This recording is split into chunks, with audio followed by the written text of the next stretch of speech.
एक नगर में दो भाई राजू और दीपू नगर के एक गैराज में मैकेनिक का काम करते थे। दोनों बहुत मेहनती थे। एक दिन गैराज में काम करते हुए, भाई मैं सोच रहा था अगर हम ऐसे ही काम करते रहे तो एक दिन अपना एक गैराज खोल लेंगे और फिर जल्दी ही दूसरा और फिर तीसरा और जल्दी ही हर शहर में अपना एक गैराज होगा।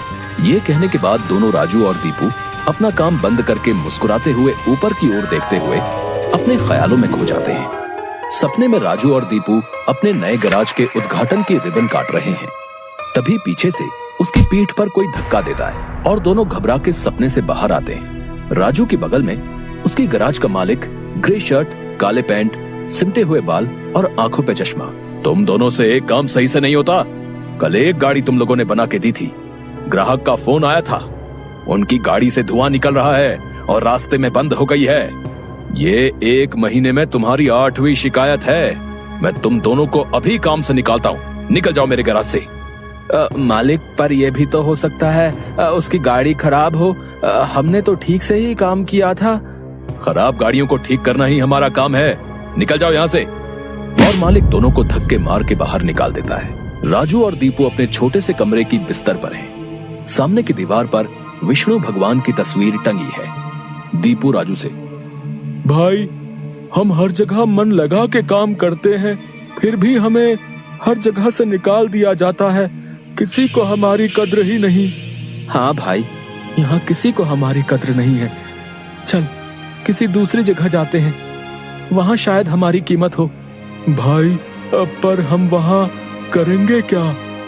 याद है माँ कहती थी कि भगवान का नाम लेने से सब मिल जाता है। हाँ चल सामान बांध, अब हम यही करेंगे। भगवान का नाम लेंगे और पैसे कमाएंगे। वो कैसे? अरे हम बाबा बन के लोगों को ज्ञान देंगे और उनसे पैसे लेंगे। वो तो ठीक है, पर हम लोगों को क्या ज्ञान देंगे? अरे वही जो माँ हमें देती थी। तू ज्यादा सवाल मत कर, सामान बांध।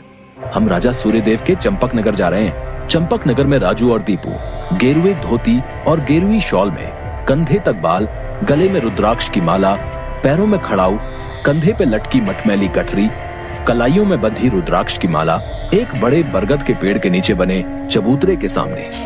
ये राजा सूर्यदेव का चंपक नगर है। हम यहीं से शुरू करेंगे। दीपू सुन, आज से तेरा नाम दीपू नहीं दीपेश्वर है, समझा? और मैं एक सिद्ध योगी। मैं यहाँ बैठता हूँ और ध्यान करता हूँ। तू नगर में जाके ये खबर फैला कि एक सिद्ध योगी आए हैं जो हर समस्या का हल देते हैं। ठीक है, मैं जाता हूँ।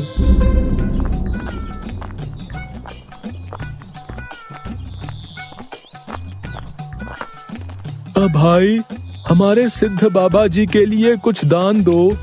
ये कौन से बाबा हैं और कहाँ हैं? बड़े सिद्ध बाबा हैं, उनके पास हर समस्या का हल है। नगर के बाहर जो बड़ा बरगद का पेड़ है ना, वहाँ ठहरे हुए हैं। अगर तुम्हें कोई समस्या हो तो उनसे जाके मिल लो, वो तुम्हें हल जरूर बताएंगे। पर हाँ, दान के लिए कुछ लेकर जरूर आना। हाँ, मैं जरूर आऊंगा। औरों को भी बता दो, पूरे नगर का भला हो जाएगा। जरूर बाबा जी, जरूर। राजू पेड़ के नीचे ध्यान में बैठा हुआ है और दीपू थैले में सामान लेके उसके पास जाता है। मैंने नगर में खबर फैला दी है, जल्दी ही लोग यहाँ आते होंगे।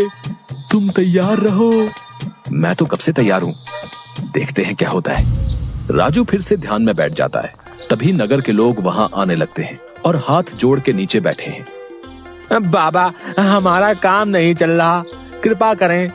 आप जो भी दान के लिए लाए हैं बाबा के चरणों में रखें और बाबा से गुरु मंत्र लें। दुकानदार राजू के पास पैसे रखता है और हाथ जोड़कर खड़ा हो जाता है। राजू इशारे से दुकानदार को अपने पास बुलाता है और उसके कान में कहता है, श्री राम। हर बिक्री के समय मन में ये नाम का जाप करो, बिक्री बढ़ जाएगी। याद रहे, अपना ये मंत्र किसी को नहीं बताना, अपनी पत्नी को भी नहीं। जैसी आपकी आज्ञा बाबा जी। महाराज, आप राजकुमारी के लिए एक योग्य वर तलाश रहे थे। हमारे गांव में एक सिद्ध योगी आए हैं जो तेजवान हैं और राजकुमारी के लिए एकदम श्रेष्ठ हैं।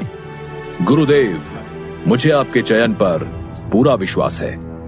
अगर आपने चुना है तो वो राजकुमारी के लिए अवश्य ही उत्तम होगा। सोने जवाहरात और अनेक उपहार लाओ। हम अभी उन महान योगी के पास जाएंगे और उनसे राजकुमारी से विवाह करने का आग्रह करेंगे। हे तपस्वी, मैंने आपके बारे में जो सुना था, आप उतने ही तेजस्वी हैं। मेरा आग्रह स्वीकार करें। राजू ध्यान से आंख खोलकर राजा को देखते हुए, जी महाराज, कहिए क्या परेशानी है आपको? मेरी इच्छा है कि आप मेरी पुत्री से विवाह करें और ये उपहार स्वीकार करें। राजू काफी देर तक उपहार में लाए सोने चांदी और अनेक वस्त्र और उपहारों को देखता है, फिर राजा की ओर मुड़ता है। महाराज, मैं तो एक सन्यासी हूँ, मुझे इन सब से क्या लेना? मुझे क्षमा करें, मैं आपकी बात नहीं मान सकता। दीपू चौंकते हुए राजू को देखता है। मैंने जो सुना था, आप उससे भी महान हैं। मुझे क्षमा करें यदि मैंने आपका अनादर किया हो। आप जब तक यहाँ हैं, मैं कोशिश करूंगा आपको कोई दिक्कत ना हो। और राजा सूर्यदेव को प्रणाम करके वापस चले जाते हैं। अरे राजू, ये क्या कर दिया तुमने? इतना अच्छा मौका हाथ से जाने दिया। अरे राज करते हम लोग। राज, तुम्हें ये क्या हो गया है? मैं यही सोच रहा था, लेकिन फिर मैंने सोचा कि इतने दिनों से ईश्वर का नाम लेते लेते इतना तो समझ आ गया है कि ईश्वर के नाम अमृत में ऐसा क्या है जो मीरा सारा राजसी ठाट छोड़कर वैरागन बन गई। क्यों प्रहलाद ने अपने पिता की इतनी यातनाएं सही? मुझे भी राम नाम का धन मिल गया है जिसके आगे इस दुनिया का सारा धन फीका है।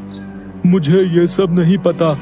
हम यहाँ पैसे कमाने आए थे, ना कि साधु बनने। मैं चला, मैं अकेले ही सब संभाल लूंगा। तुम्हें जो ठीक लगे करो, पर अगर किसी मुसीबत में फंस जाओ, पूरी श्रद्धा से ईश्वर का नाम लेना, तुम्हारी मुसीबत दूर हो जाएगी। तुम्हारा दिमाग खराब हो गया है।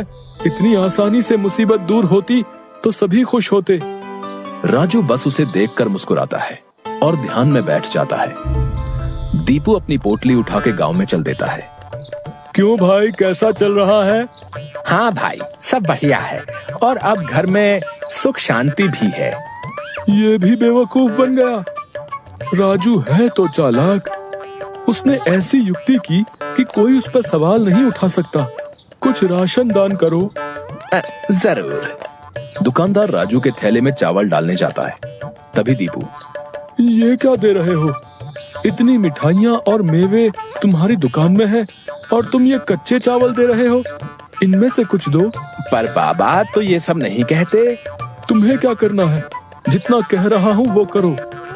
दीपू आगे जाता है और जोहरी की दुकान में दुकानदार से, और भाई जोहरी, कैसी चल रही है दुकानदारी? बाबा की कृपा से सब बढ़िया चल रहा है। कहिए क्या सेवा करूं? बाबा के लिए कुछ दान दो। इससे पहले कि इन्हें मेरी असलियत पता चले, इनसे तगड़ा दान लेके गांव से गायब हो जाऊंगा। फिर ये लोग राजू के पीछे पड़ेंगे तो उसे समझ आएगा। बाबा के लिए कुछ दान दो। जौहरी पैसे निकाल कर देने लगता है।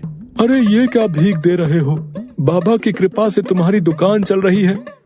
इतने सारे जवाहरात हैं, इनमें से दो, कुछ कीमती सा। जितना दोगे उससे ज्यादा मिलेगा। ये बाबा को क्या हो गया है? कोई नहीं, बाबा को देने से मेरा क्या घटेगा। जौहरी एक सोने की हार दीपू को दे देता है। ये लीजिए बाबा। अच्छा धन बटोर लिया है मैंने। इससे काफी दिनों तक काम चल जाएगा। बड़ी भूख लग गई है, कुछ मिठाइयाँ खा लूं। दीपू एक पेड़ के नीचे बैठ के मिठाइयाँ खाने लगता है। तभी वहाँ 4 डाकू, चेहरे पे नकाब, काले कपड़े और हाथ में छुरी लेकर आ जाते हैं। जो कुछ भी है वो हमें दे दो, नहीं तो हम तुम्हें मार डालेंगे। दीपू डर से अपनी पोटली उन्हें दे देता है। तभी डाकुओं के सरदार का नकाब खुल जाता है। दीपू उसे देख लेता है। अब तुझे मरना होगा क्योंकि तूने मेरा चेहरा देख लिया है। हे भगवान, ये क्या हो रहा है? कैसे बचूं इनसे? भागने की कोशिश की तो ये लोग पकड़ लेंगे। क्या करूं? तभी उसे राजू की बात याद आती है। अगर किसी मुसीबत में फंस जाओ, पूरी श्रद्धा से ईश्वर का नाम लेना, तुम्हारी मुसीबत दूर हो जाएगी। दीपू आंखें बंद कर घुटने पर बैठकर, हे नारायण मेरी रक्षा करो, हे नारायण मेरी रक्षा करो। डाकू का सरदार दीपू को उठाकर, सुन, राजा के सिपाही हमारी ओर आ रहे हैं, इसलिए तुझे छोड़ रहे हैं। अगर तूने किसी को हमारे बारे में बताने की कोशिश की तो तुझे जिंदा नहीं छोड़ेंगे। ये ले अपनी पोटली। डाकू भाग जाते हैं। दीपू सामने से सिपाहियों को आते देख मन में, हे नारायण, मुझसे भूल हुई जो मैं राजू की बात को समझ नहीं पाया। मैं राजू के पास वापस जा रहा हूँ और उसके साथ रहकर आपके ध्यान में अपना जीवन बिताऊंगा। मुझे माफ कर दो राजू, मैं ईश्वर के नाम की महिमा को नहीं समझ पाया, पर अब मैं समझ गया हूँ और तुम्हारे साथ ईश्वर के नाम का धन कमाना चाहता हूँ। राजू दीपू को गले से लगाता है